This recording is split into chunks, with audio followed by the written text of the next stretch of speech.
नमस्कार दोस्तों, स्वागत है आप सभी लोगों का एक बार फिर से भरसुआ एकेडमी में। आज की इस वीडियो में हम लोग क्लास 10th के लिए कुछ साइंस के महत्वपूर्ण क्वेश्चंस देखने वाले, जो आप लोग को 2 दिसंबर को होने वाले वीकली टेस्ट में पूछा जाएगा। ठीक है, तो उससे रिलेटेड हम लोग कुछ महत्वपूर्ण क्वेश्चंस इस वीडियो में देखेंगे। ये मॉडल सेट 1 है और इसको आप लोग को पूरा वॉच कीजिएगा। साथ में अपने दोस्तों को भी शेयर कर दीजिएगा, क्योंकि कहीं ना कहीं आप लोग का क्वेश्चन यहीं से रहेगा। ठीक है, आप लोग का जो फाइनल एग्जाम है उसके लिए भी ये वीडियो में जो क्वेश्चंस बताए गए वो क्वेश्चंस आपका वीकली टेस्ट और फाइनल एग्जाम दोनों के लिए काफ़ी ज़्यादा इंपॉर्टेंट है, तो इसको बिल्कुल स्किप नहीं करना है। ठीक है, और इसमें हम लोग सब्जेक्टिव और ऑब्जेक्टिव दोनों टाइप के क्वेश्चंस देखने वाले हैं। पहले हम लोग ऑब्जेक्टिव देखेंगे, फिर सब्जेक्टिव। चलिए एक एक क्वेश्चन देखते चलते हैं और समय बर्बाद ना करें। तो पहला क्वेश्चन देखिएगा, कौन सा धातु कमरे के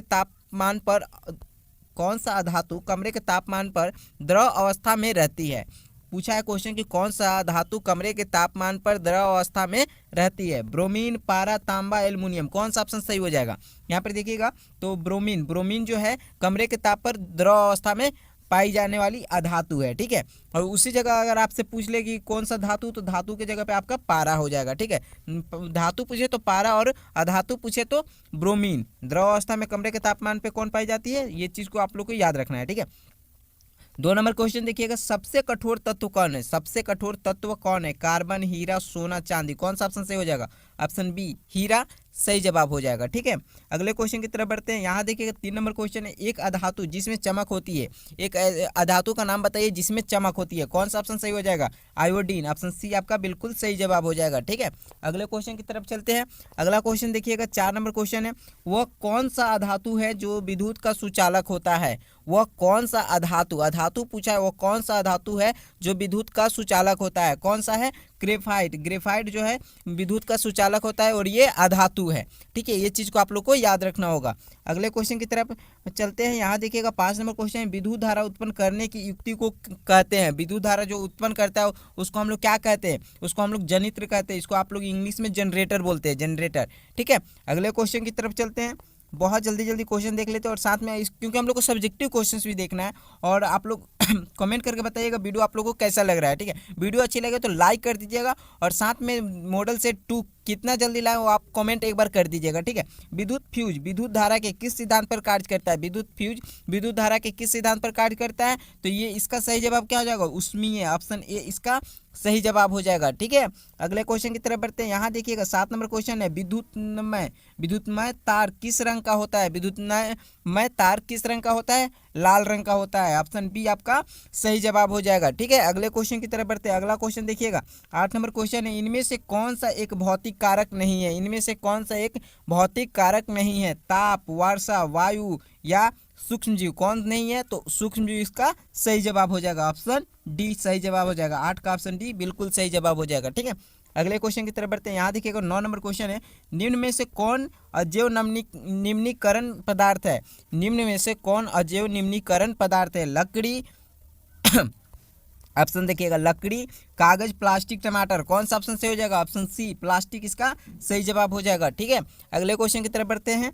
10 नंबर क्वेश्चन है, निम्न में से कौन एक प्राथमिक उपभोक्ता है। निम्न में से कौन एक प्राथमिक उपभोक्ता है, तो इसका सही जवाब क्या हो जाएगा। इसका सही जवाब हो जाएगा हिरन जो है प्राथमिक उपभोक्ता है। ऑप्शन बी आपका बिल्कुल सही जवाब हो जाएगा। ठीक है, अब चलिए कुछ हम लोग सब्जेक्टिव टाइप के क्वेश्चन देख लेते हैं।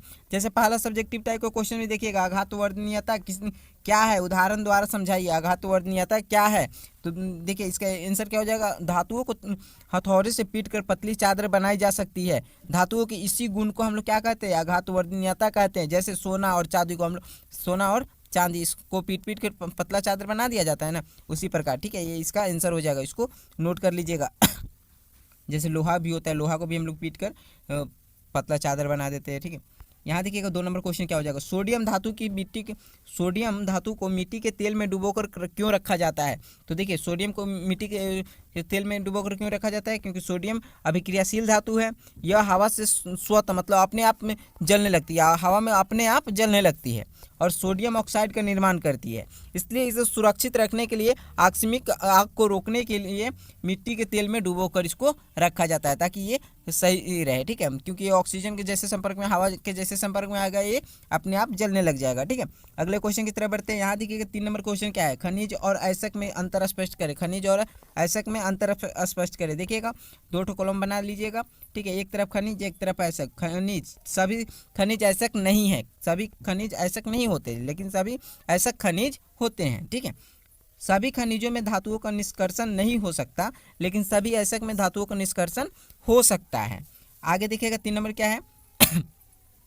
भूपर पट्टी में प्राकृतिक रूप में पाए जाने वाले तत्व या यौगिक को खनिज कहते हैं, लेकिन वही जगह हम लोग अयस्क को देखें तो वे खनिज जिनमें धातुएं आसानी से तथा कम खर्च में प्राप्त की जा सकती है, उससे हम लोग क्या कहते हैं, अयस्क कहते हैं। ये चीज़ को आप लोग याद रखिएगा, ठीक है। अगर ये डिफरेंस आप लोग को याद रहेगा तो आप लोग ये भी बता पाइएगा खनिज हम लोग किसे कहते हैं और अयस्क किसे कहते हैं, ठीक है। इसको नोट कर लीजिए फटाफट से।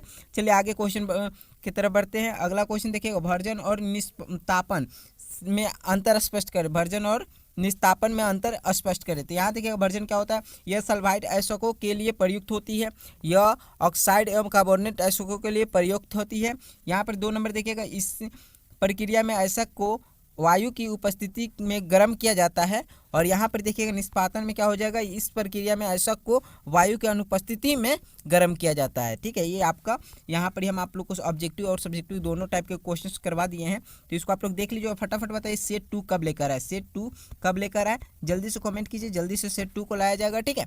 और वीडियो अच्छी लगे तो लाइक कर दीजिए, चैनल पर नए हो तो सब्सक्राइब कर लीजिए, और 2024 एग्जाम का तैयारी करना हो तो इस चैनल को सब्सक्राइब करके रखिएगा, क्योंकि 2024 एग्जाम से रिलेटेड महत्वपूर्ण वीडियो आप जल्द से जल्द इस चैनल पे आने वाला है, लगातार आते रहेगा, ठीक है। आप लोगों को देखना है, ठीक है। बहुत बहुत धन्यवाद आप सभी लोगों का। Thank you for watching this video. जय हिंद, जय भारत।